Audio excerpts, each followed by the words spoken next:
My name is Harry Myers. I started coming to Brook Hills when I was a young kid, but I hadn't been here in years.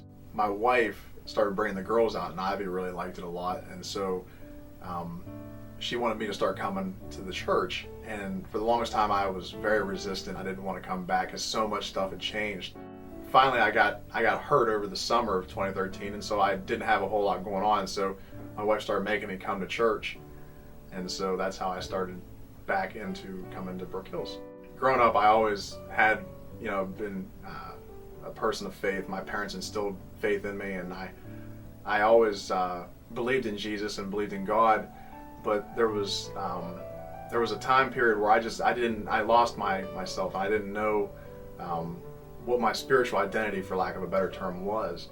I had an accident on my bicycle, and I broke my hand, and there was a point in time where I didn't think that I was going to be able to go back to police work, which is what I truly love to do. And I was on the railroad, a place which is not very savory in character, and it was very depressing. It was hard for me to get through a day.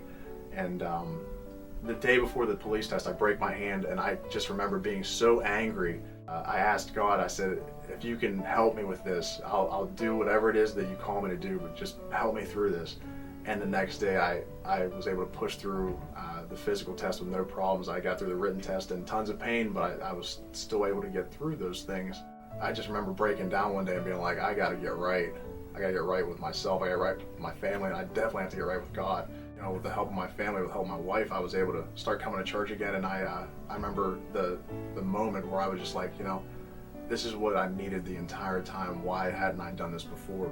I remember once I felt comfortable being who I was in my Christian faith and accepting Jesus Christ as my personal Lord and Savior, that was just a monumental thing for me. And now I'm ready to scream it from the mountaintops, and I tell all my buddies you should come to church with me, and it's a wonderful feeling.